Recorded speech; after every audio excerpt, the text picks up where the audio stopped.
let's talk about our trip to Detroit. Dude, we went to Detroit. What a which is probably shithole. Yeah, it going to Detroit was a more harrowing experience than watching Werewolf by Night. There's just something about when we first pulled up in Detroit, and we weren't in downtown Detroit. We were. So, backstory: there is a band that we've talked about on the show before, named Origami Angel, who, if you watch that episode or if you're familiar with the band, you're very aware that they. It's just two guys, a drummer, and a guitarist who sings. They're both into Pokemon. They're both into nerdy things. A lot of their song titles are puns, like Tom Hall & Oates. You got Bossa Nova Core. Huh? Bed Bath and Batman Beyond. Yeah, Bed Bath and Batman Beyond. They include little tags. Danny's DeVito. Danny DeVito. They include little tags from shows and movies and stuff at the outros of their songs. One of which being Terry Tate, linebacker. Yeah, we got Dewey from Malcolm in the Middle in there. Yeah, so it's all things that we're familiar with, us two are familiar with, and it's a drummer and a guitarist, and the drummer plays fucking blast beats, and the guitarist plays tappy, melodic stuff and sings and uses really interesting chord progressions and stuff. It's literally a band made for David and I. Yeah. So we got to see them once tour with the Wonder Years, and they, much to our surprise, had a way bigger fan base than we thought going into the concert. So much so that they were able to book their own tour not 3 months after their Wonder Years tour ended. Once we saw that they were coming to Chicago in between both of our birthdays, between October 14th and October 26th, we were like, we gotta go. However, we didn't buy the tickets to the Chicago show at the Bottom Lounge quick enough, which were $15 at the time of release. Because fool us that we thought we had time, because how big can this band be? Yeah, we should have. Very big is the answer. They sold out. They even sold out the Detroit show. Yeah, they've sold out. I think Washington D.C. They've sold out Chicago. They've sold out Seattle or Detroit. I'm sure they're gonna sell out L.A. when they go to L.A. But I don't know. It's just really cool to see. We're watching this band grow in real time. But the Detroit show and the Chicago show were right next to each other. So last night was the Chicago show on the 22nd, but the night before they had come from Canada and they were in Detroit on the 21st. I looked up ticket prices for the Detroit show and saw that as opposed to the $100 ticket prices that were now being resold for the Chicago show, the resold Detroit show tickets were $20. So I was like, hey man, we're going to be spending the same amount of money. Do you want to take the scenic route or do you want to, just go to the Bottom Line of Chicago? So we decided that we were going to drive to Detroit. 4 hours. One way. Yeah, had you told me it was in Detroit, because I thought it was just I want to go to Michigan.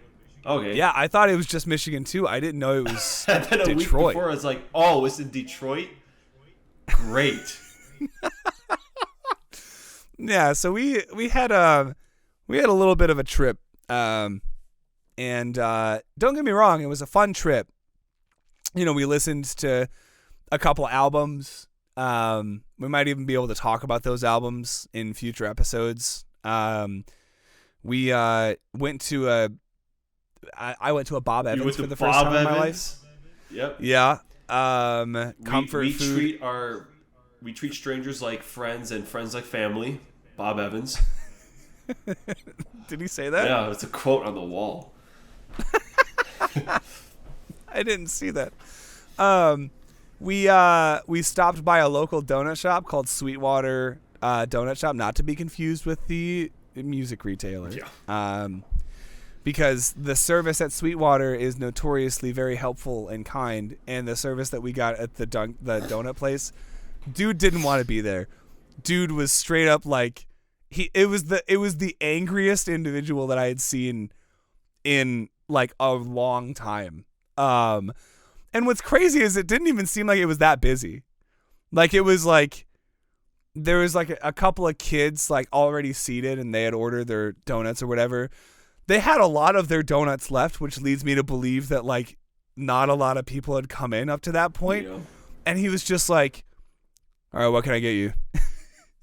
And I was like, can we get a half dozen? He was like, what? And I was like, can we get a half dozen?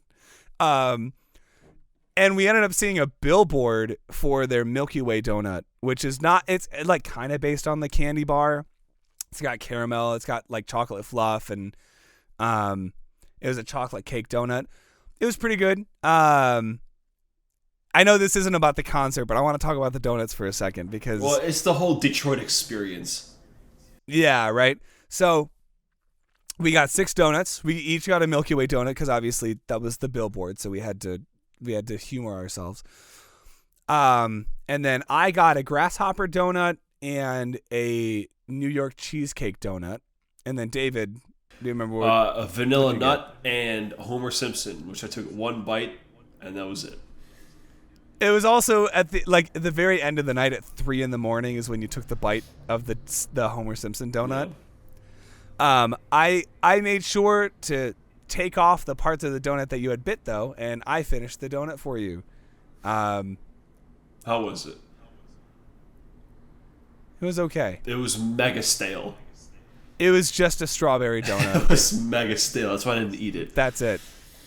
So we did that, and then we drove into Detroit, and we park in a parking lot for $7 all day, flat rate. And I'm like, oh, that's kind of cool for like a big city. You know, we can walk to anywhere. And we start walking through Detroit, and we're in Greektown. On the way there, we found out that there's a Mexican town. Like it's a town, and it's a part of Detroit called Mexican Town, which I don't know how that name hasn't been changed. But apparently Jack White, the musician from the White Stripes, he's from Mexican Town. It's just Detroit. I don't know. I think because if there's a notable person section on Wikipedia, it's like they want to put someone there. Like, oh, he was born in Detroit. Let's stick him in there. I don't know. Maybe he went to school there. I don't know, but whatever. I mean, I think it's the same as saying like, you know, someone from Chicago, like you were born in Bucktown. Like it's just like a part of Detroit. Yeah. It's not necessarily its own like town.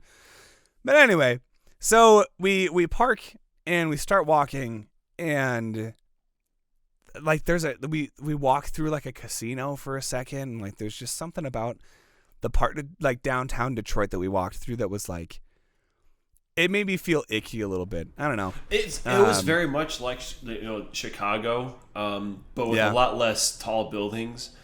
But there was like that main street that had like most of everything on it, and that wasn't terrible. But everything else around it was just really shitty. Like there was just a drum set hanging out by a store, and someone just sat on it and started playing. People screaming across the street. Same exact shit like you see at every city. There were a lot of discarded like electric scooters that that you could tell were like supposed to go back into like stations. Nashville was the same shit. Left. Yeah. It's you notice it a lot more when there aren't all of the big buildings to look up at, you know, and there weren't nearly as many people walking around. Like in Chicago, downtown Chicago, you're going to see like, you know, 1,000 people if you look any direction. But in downtown Detroit, it's like maybe 100 people, if that. And, you know, when the streets are that big, it looks like a lot less people. We also couldn't find a fucking bathroom. Yeah. You know, same shit, different city. It's like, dude, all we wanted was to go to the bathroom before the show. Just on the topic of Detroit itself, after the show, we tried to, we're looking for food. And what was it? Burger World popped up. Burger Planet. Burger Planet. We were like, oh, you want to take an adventure? Try to go to Burger Planet? Yeah, because I was like, we could go to McDonald's, we can go to Wendy's, or we can go to Burger Planet. And I've never heard of this place before. And I punched it into the GPS because I saw it. It was like, I searched up fast food near us, and Burger Planet was an option. Oh, very briefly.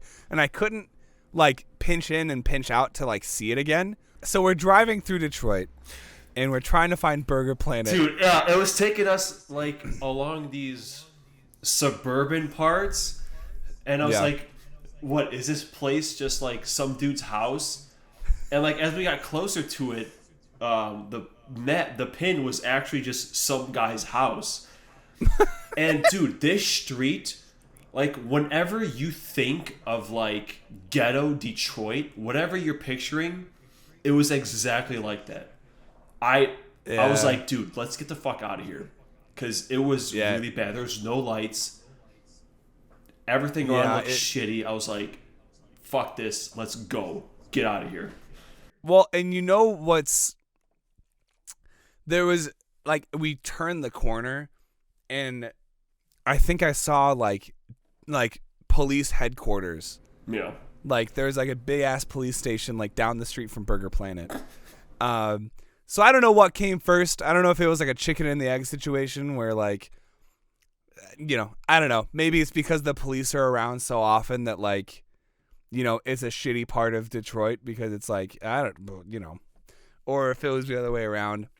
I am in no place to judge. I'm just going to assume, that the Detroit police are at fault here. So if there are any Detroit police officers listening, do better, guys. Bring back Pizza Planet. Sorry, Burger Planet. Yeah, Pizza Planet. I don't think Andy and his toys lived in Detroit, Michigan. I don't think so. I don't think so either. But yeah. So rewinding back to the concert. Now we can finally talk about the concert. So after walking around Detroit for a little bit, waiting for the doors to open, we went to a club called The Shelter, which I guess is a pretty infamous club in Detroit, Michigan. I looked it up. I don't know if it was the exact club where they filmed it, but at least Wikipedia said that it was the music venue that inspired the music venue in 8 Mile, where Eminem had his like rap battle with Anthony Mackie at the end. So that's cool. Like I said, I don't know if that's where they filmed it, but that would be cool if it was. Yeah, apparently, John Mayer played there at some point. Yeah, John Mayer played there. Queens of the Stone Age played there. Alanis Morissette, I feel like. Maybe I'm making that up. But there are a couple of notable performers that have been there, and it's a small club. Yeah. It's literally just a basement. It's hard to believe because it was like under a church or some shit. Yeah, so it's St. Andrew's. I don't know if it's St. Andrew's Church, but they just call it St. Andrew's. You go around the back because the front doors don't lead to the venue. And you wait in this line outside the venue because, again, it's just a basement. You have all of the metal detector and the, checking people like happens on the outside of the venue. And then you just walk down a set of stairs and then you're there. And then you're in the venue. And it's so weird. But yeah, they have merch set up right as you walk in. They have a bathroom. They have a full bar. And then they have, like, I'm assuming the green room in the back. Because then there's the stage. And that's the whole room. So it's very small. It feels very intimate. Yeah,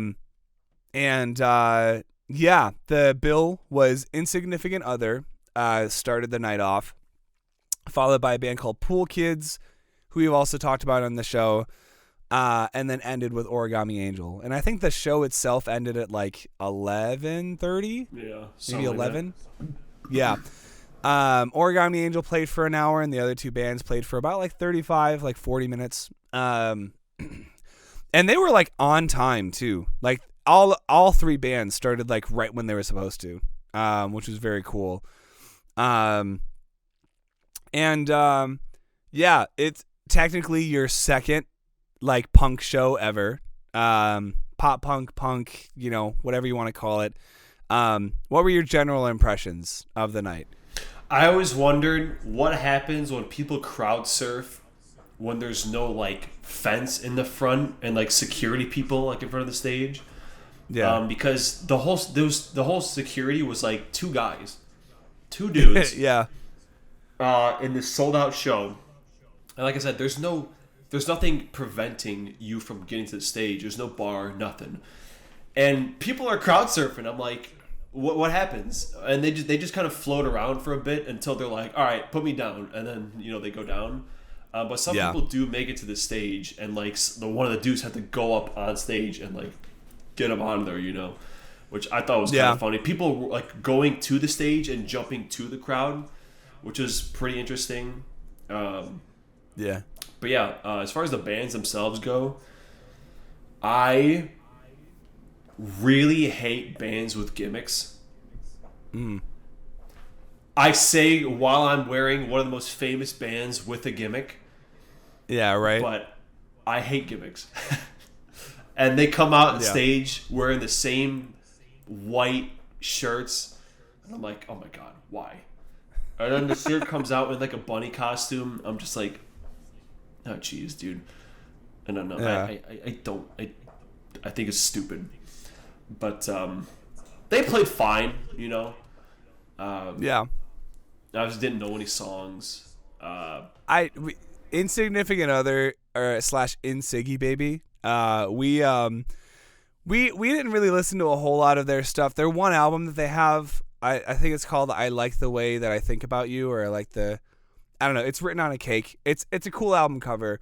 But the recording quality is very simple. Like, it's not a very refined album, so it's kind of like, not that it's hard to listen to, it'd be like listening to like the first Ramones album, right? Like, it's not, super high fidelity. But yeah, we definitely listened to Pool Kids and Origami Angel a lot more. So I didn't know any songs by Insignificant Other either. You know what it was? You know why I hate bands in uniforms?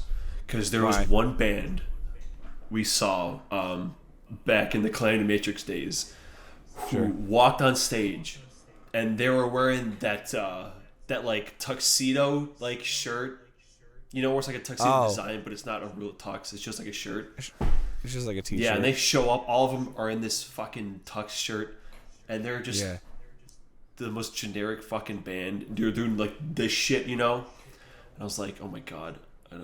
This shit? Yeah, pit, open a pit, circle up or whatever. Right. I think that's what ruined it for me. I was like, you mother. It's just one. It only takes one band. All it takes is one. Yeah, but I think Insignificant Other, they played pretty well.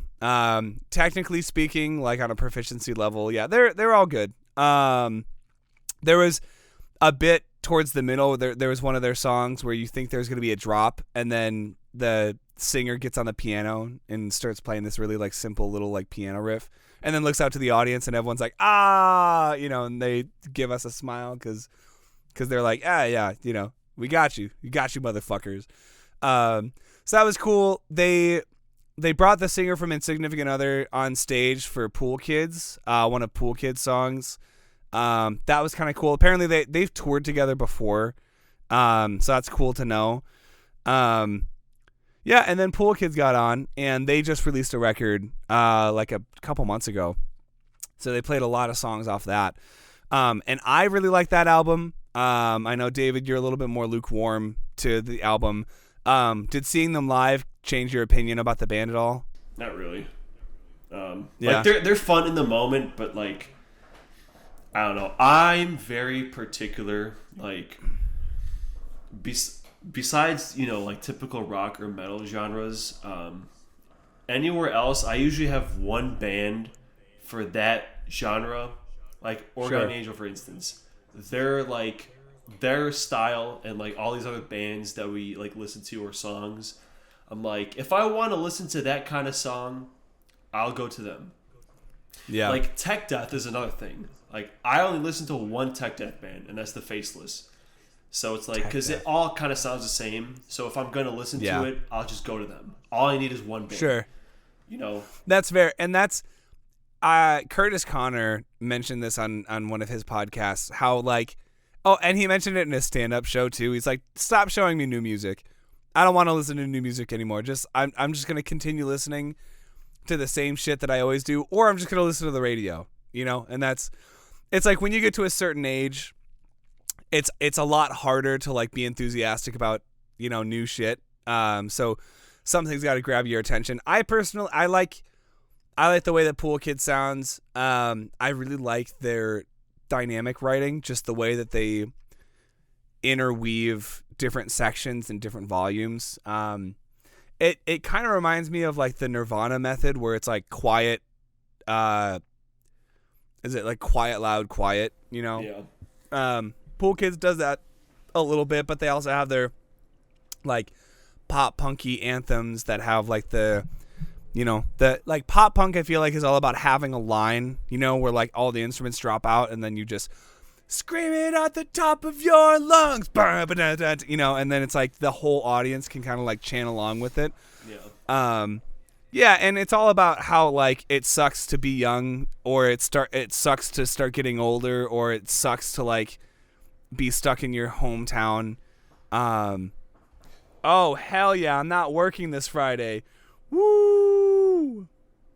My schedule just got put out for work. Nice. And I was gonna call Friday off anyway because I have a concert that I'm going to go see on Thursday. I'm gonna go see Philip Phillips, but this is not about Philip. Sorry, Philip, Mr. Phillips. So Pool Kids, all in all, pretty good. I think the night just kept getting better because then Origami Angel comes out, and the hype is real, dude. It's just like the two of them. They put on their banner behind them, and then they start with 24-hour drive-through. But they started with like a section from a different song that was like super heavy, and then from there on, it was just like really quick. Like they went through their songs really, really quickly, and it was just like one after another. The crowd was super into it, obviously. David, you had a particular experience. I was really into it for a bit.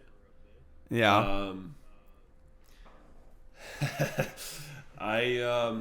The pit was in front of us. The pit was in front of us. Yeah, we were about like halfway. We were halfway because we were waiting how long at the Pool Kids merch?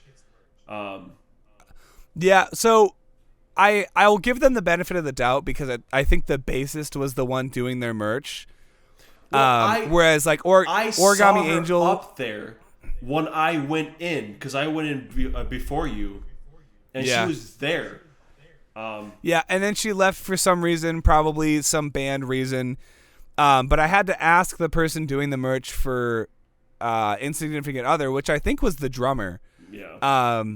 And I asked them like, hey, are there separate lines for each, merch table? And they were like, yeah. And I was like, oh, okay. So you and I stood at the front of the Pool Kids merch table for like probably half an hour.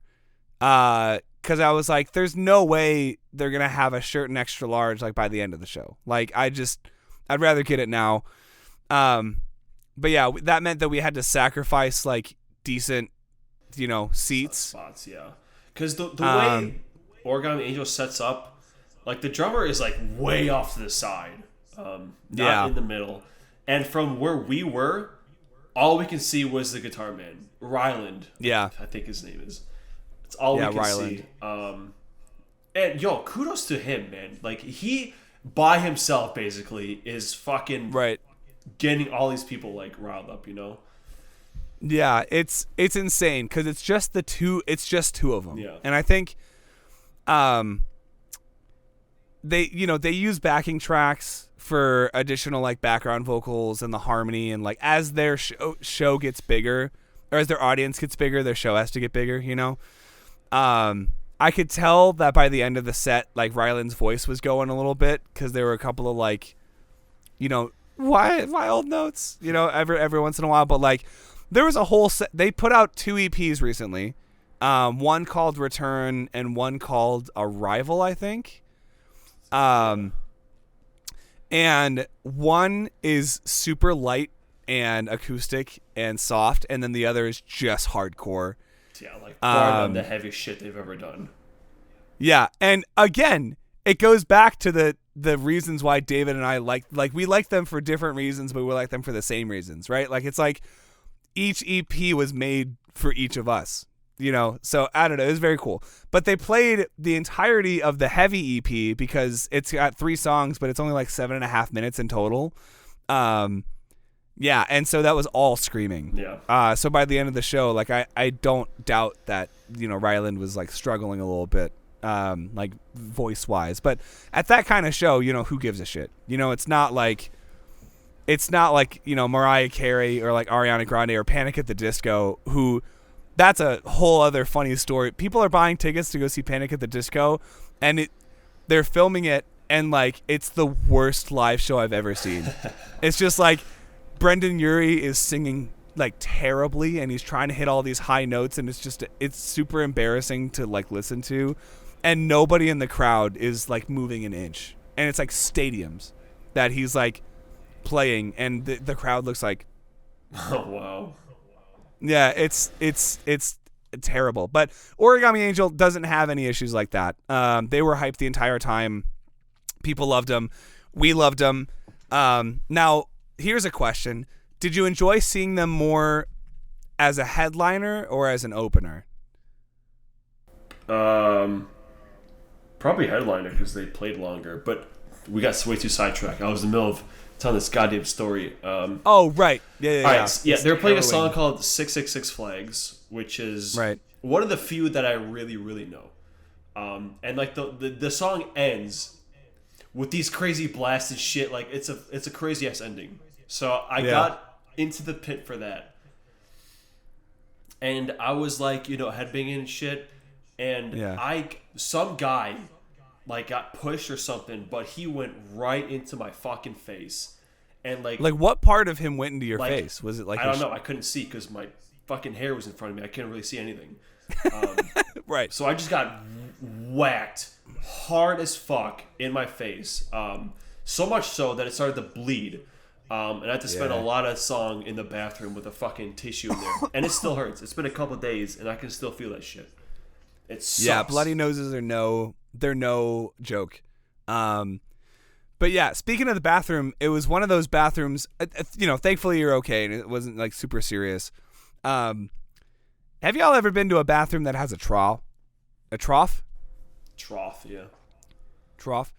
Yeah, like baseball stadiums will I think Wrigley Field has a trough. Maybe either that or Soldier Field.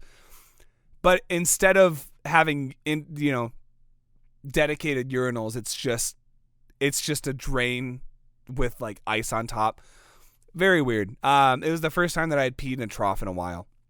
Anyway, they played a couple of songs while we were in the bathroom, but it wasn't anything that we couldn't hear, And I honestly feel like getting to see the show from the back of the venue too, like it didn't make that much of a difference. Yeah. Like you could see just as much because like the stage wasn't really elevated, and like it was just standing room only, Whereas like if we had gone to the bottom lounge, that stage is like 5 feet up. Yeah. Right. So like when you stand right next to the stage, like anywhere you are in the room, you can see the band very clearly. Which is partly why like I was driving, yesterday. I had a show yesterday in Mokina, and I was thinking about, man, the Origami Angel show is happening right now in Chicago. And we're not there, but we got to see him in Detroit. So, overall, it was a really fun concert experience. I think part of that is like the trip to Detroit, and then, we had to drive 4 hours back. And even with a time change, we only got back to Illinois at 3 a.m., which would have been 4 a.m. Michigan time. Fucked me up, fam. And how I managed to stay awake that whole time, I have no idea. Like the whole last half of the ride, we're just like listening to the nerd. Yeah, because I realized very early on in the drive, oh shit, I can't just listen to music. I have to watch YouTube videos, or I have to put them on in the background because they let me focus a little bit more. I feel like when it's music, especially music that I know, there's like a rhythm to it, and like it's very easy to like it's easy to be lulled by like music and like drums and stuff. So I was like, I need to hear someone talking and making jokes and like yelling and stuff. Yeah. So first I was watching Drew Gooden videos, and then we switched to Angry Video Game Nerd because I was like, I got like 2.5 hours left of this drive. I have to watch like 6 YouTube videos. I do that all the time at home. When I just need to kill time, I just watch a bunch of YouTube videos. And so David, you popped up awake a couple of times. And that's also partly why I put on the nerd, was because, I feel like that would keep you up a little bit, and that would keep me up by proxy. So, yeah, I'm done with cars. Jesus Christ. Yeah. Last week, ironic, 7.5 hours both ways. A week later, 8 hours in one day. I'm done. Welcome to the Too Bad We Didn't Get Into Cars podcast. This is why we didn't get into cars, is because we can't do it. I'm staying the hell out of them for a while. Yeah, too bad I got to drive like an hour and a half to Indianapolis on Thursday. I mean, it's fine. It'll be the day after my birthday.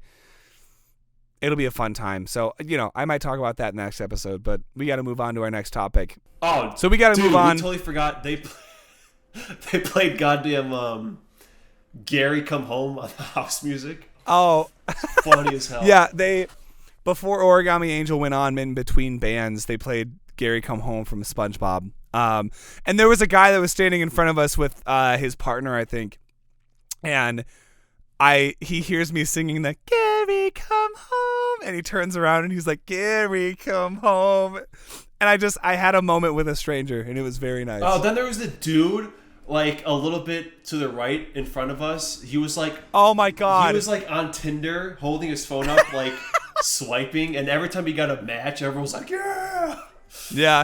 Honestly, I should have taken that opportunity to like whip out my phone and film that, because that's the funniest shit. Yeah.